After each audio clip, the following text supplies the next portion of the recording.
Survivors who live in the Pensacola area are getting a chance for one last goodbye.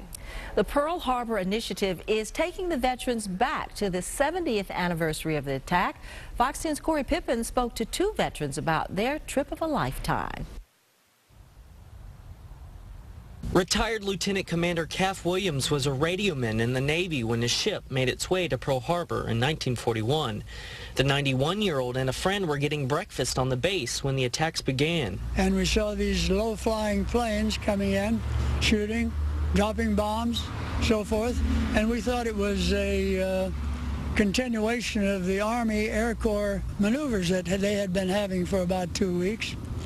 So we commented on the fact that they were making it look really realistic. The Pearl Harbor Initiative raised money to give Phillips and 5 other veterans a chance to go back 70 years later. Phillips says he can only imagine the emotions he'll feel being back at Pearl Harbor for the first time since the attacks. I don't know what they will be because there's so many of them, you know, that like when I saw Pearl Harbor that day, it was 6 inches to a foot deep in oil from those ships that had been sunk, and that was a terrible thing to see. Retired Sergeant Major William Braddock had just joined the Marine Corps at 17 when he was sent to Pearl Harbor. I'd never been in battle before and never knew what it was like. Hadn't did too much training in that type of warfare. So this was all new to us, and all at once something like this happened on a Sunday morning where we normally laid back.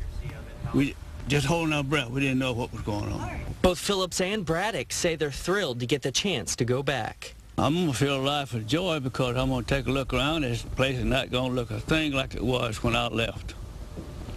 It was almost demolished.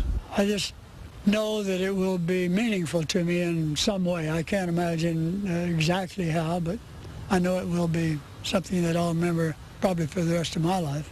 In Pensacola, Corey Pippen, Fox 10 News. The veterans will spend the week in Hawaii and return home next Saturday at 10 a.m. The public is invited to welcome them home at the Pensacola International Airport.